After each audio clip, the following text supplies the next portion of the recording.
Today, I'm pleased to welcome to our program Annette Houston, the Managing Director with FM Services Group in Ireland. I know we're here to talk about your company and some big news, but let's start with this. Tell us a little bit about what you do, where you're located, and what you'd like to share about the history of your company. We are based in a county called Donegal in Ireland. We're based there, but we operate throughout Ireland, both north and south, primarily in the south part of Ireland. We're established coming up on 30 years next year. So as you can tell, I did not start the company. My mom and dad actually started the company back in 1994. So I'm here since then, but I came into a management role in kind of 99, 2000, and I became a director of the company in 2006. So we've seen a lot of change in our company in that time. Perfect. Now, I understand we're here for a specific reason. Thank you for the details. But FM Services Group is the very first company in Europe to obtain the CIMS GB Advanced by GBAC certification. Is that correct? We are, yes. Yeah. Tell us about that, the process and what that means to you. Well, I suppose I first came across CIMS when I went to the ISSA convention in America in 2017, I believe it was the first time. And I remember we had just gone through ISO 14000, which is the environmental standard. And we had ambitions to go for the safety standard and the quality standard. So I thought, well, when we get all these, CIMS will be an easy bolt on, or so I thought. It took me a long time to get the CIMS one. We managed to get the ISO ones in 2018. But CIMS was a very different animal for us, and in a good way. It wasn't necessarily a compliance exercise and it's a folder that sits on the shelf. CIMS fundamentally changed how we run our business. So it helped us to streamline the information that goes to each site, the information that we hold and process for our clients, for our staff. It encourages us to perform client feedback and staff feedback. So it's really helped us run a better business. And definitely we found that going through the process ourselves. So I trained in 2019 as a CIMS expert. And then we made the decision to go through the process and do the work ourselves, to not bring in a consultant to help us to put all the plans together and processes together. We thought if we actually do what we're already doing, we knew that we had a lot of the things in place because we had ISO, but if we understood it and if we did it ourselves, we would understand it and live it better every day. So that's what we chose to do. So it took us a little bit longer than if we had brought a consultant in, but we definitely got company-wide far better learning from the process by doing it ourselves. So yeah, we initially qualified for the old standard, or the previous standard, in 2021, and then we were the first company to go through the revised standard with the GBAC enhancements back in July there. So we were thrilled. Well, congratulations on that accomplishment. And I love the fact that you went through the process yourself, you got it done, and what you learned was amazing. Now, my next question is this: what does this mean for your staff? How do they feel about all of this in the process? Initially, I suppose when we went through CIMS the first time, we found it quite challenging to gather up all of the information and all of the processes and procedures. And when we did the gap analysis, so when you go through the CIMS process initially, you can mark yourself off against the checklist. So we use that as a gap analysis to see where do we do really well and what things are we kind of not so good on. And there was an awful lot of work. That was what was time consuming, is it helped us identify, well, wow, we thought we were really good there, but actually, there's sites that don't have any work plans because they were taken on 25 years ago, and it's been handed down from one team member to the other, and there's no documentation around that site. So getting all of those ducks in a row really were the time consuming bit.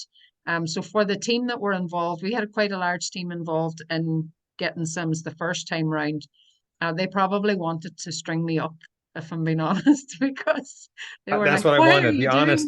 The honesty is Yeah, they were like, why are you doing this to us? We've just gone through 3 ISO audits and now Mhm. you're adding another one in. But I knew that because what I had because of what I had learned on the ICE program, and I could see the benefit of going through it ourselves and not bringing somebody else in. I wanted us to get the learning from it. It was a company wide education exercise. Um, so getting it the second time round, even with the enhancements and stuff, it was an awful lot easier, obviously, because we were bolting on to something that we had already built. Um, we had also done the GBAC training. Quite a few of us had gone through the GBAC training at the beginning of COVID. I think that training came out in March Mhm. 2020, I believe. So we had all our policies and procedures aligned with that anyway. We used that as the basis for getting our own infection prevention and processes in place.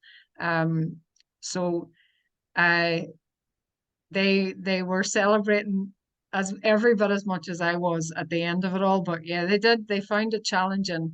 And particularly on site, the operatives and the team leaders and supervisors on site, when the audits came around and they were getting ready to actually have the auditor visit the site, it was a much more stressful experience than our own internal audits. We carry out internal audits on a lot of our sites on a monthly basis or a quarterly basis, but they're our own team members that do that. Sometimes you might have the client present, but this was, somebody who was very well established in the industry and they knew the standard was going to be extremely high. So they were afraid they were going to mess up, or were they going to say something that was wrong, or, so there was a Typical lot of, fears. yeah. So we tried to help alleviate that by we put everybody that was involved in the audit process, so all the team leads and site operatives into like a WhatsApp group, and we gave them training, and we kind of went through the process of what would be checked on the audit, what kind of things would they have to be able to answer, things around their training, um, about the work plans on site, how are they accessed in the event that somebody's out sick and there's a cover person in, how do they know what to do? All of those things that they do every day of the week, but when they're faced with the prospect of an auditor coming for a day, they're like, oh my God, oh goodness, what am I going to do? Yeah. But actually, they're doing it every day of the week. And we find that providing that training for them and actually saying, having a session like this, a Zoom session where we went through what the audit may look like. These are the kind of things that potentially are going to get asked. And we did the same for our clients. So we advised them, you're going to get an interview from this auditor. These are the things that they might ask. We want you to be completely honest. We don't want you telling the auditor what you think the auditor wants to hear. This helps us improve. So please give them the honest feedback. Thankfully it was all good, or we think it was all good anyway because we passed. But Yeah. yeah, How many staffers do you have? 180.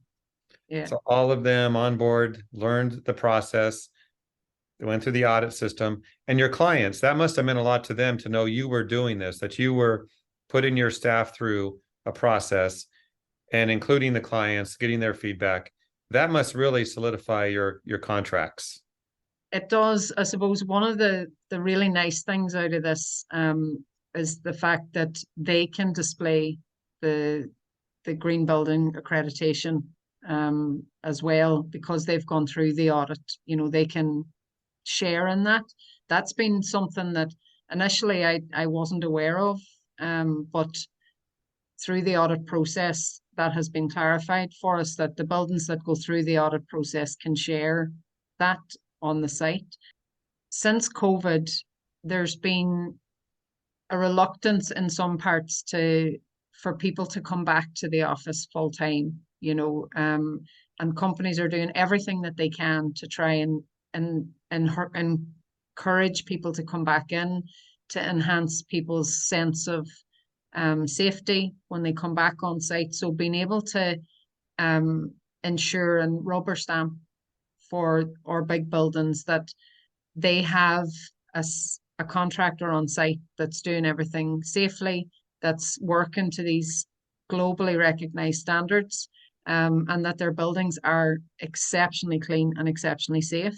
That is helping our end users, our clients, to encourage people to come back in. So I think definitely as we try and come back from full-time remote working to hybrid, to maybe we're leaning towards trying to get people back in the office on a more full-time basis. I think these things inevitably will come to the fore, and hopefully we'll see more companies taking standards like this and trying to make sure that their buildings are 100% for their teams. Absolutely. Others watching this, Annette, Mm-hmm. building service contractors might wonder, what will this do for growth for a company? So such as yourself, when you think about all you've been through and the future, how does that look? I suppose these things are all there to help us to be better contractors, to be better at what we do. And it's a really competitive market space. And I know, like for ourselves, we're quite a small company. We don't have the scale of workforces that some have, but at the same time, we have different advantages. So I think given the focus at the minute on sustainability and making sure that companies are working to the most enhanced standards that they can, we've found that having this standard and being able to share that with customers when we're bidding for work, we're very hopeful that that will allow us to obtain bigger contracts, contracts that are not so focused on price and a race to the bottom, but focused on ensuring that their contractors are doing everything they can to provide the best service they can, to provide the best terms and conditions for their team, and to do things right by the environment. It's something that's coming to pass here in the European Union, where our procurement, government procurement, will all be weighted around the sustainability and environmental aspects. So typically, they would have used a most economically advantageous method of scoring tenders.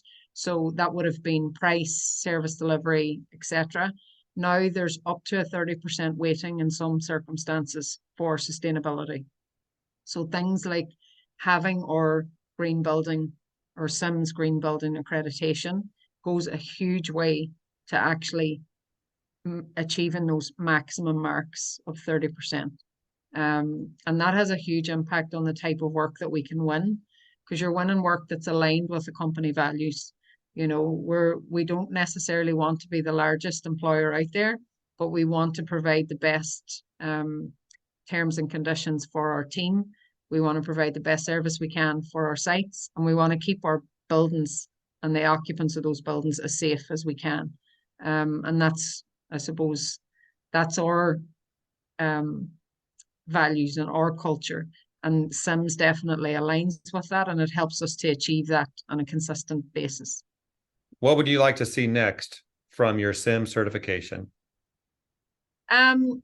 I suppose, again, my first exposure to CIMS was in the United States, and I know that from a government procurement perspective there, it's much more weighted there. I think in a lot of circumstances, it's mandatory for government procurement in a lot of states. So I would like to see something like that coming in here in the European Union and in Europe, where we have much more regulation around the type of companies that can bid for government work.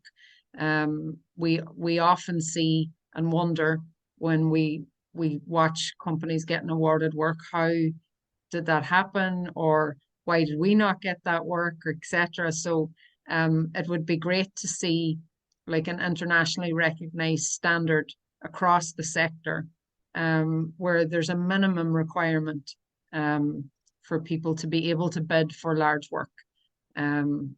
So I would like to see a lot more companies taking up the certification and having it more widely recognized within Europe. So my last question is, let's say you're at an industry event, like I used to say, Show North America, Mm-hmm. and you're sitting down talking to one of your peers over a cup of coffee. Or if you're in Ireland, I guess it'd be over a Guinness, correct? I don't know. Probably more likely to be a coffee for me, but yeah. Okay. What would you tell them about CIMS, if they should do it or not? What would you say? If they're considering doing it, I would say definitely do it. Without a doubt, stop thinking about it and do it. The advantages for your business are very vast. I would also advise that if you can, to get a team in-house that can help you navigate it. And I would consider, if you do have to bring in a consultant, bring them in towards maybe the very, very beginning to give some sort of guidance, but let your team do it. Let your team find what processes already exist within your company. Maybe they're not documented, but find out what happens already and how compliant is that. And then you might just have to tweak something that's already in existence widely within your organization, rather than having to reinvent the wheel. You know, if somebody comes in with no knowledge of your company, no knowledge of your team and how you do things, it's very easy sometimes for somebody to come in and say, well, here's a policy and a procedure, let's follow that. But that might not work, you know, at a grassroots level within an organization. So I would definitely encourage people to get some people trained in the ICE standard, and get them to lead the charge and get them to go through the process. And then if you need to bring a consultant in at the end again to, you know, rubber stamp everything, that's fine. But the learning is in the doing.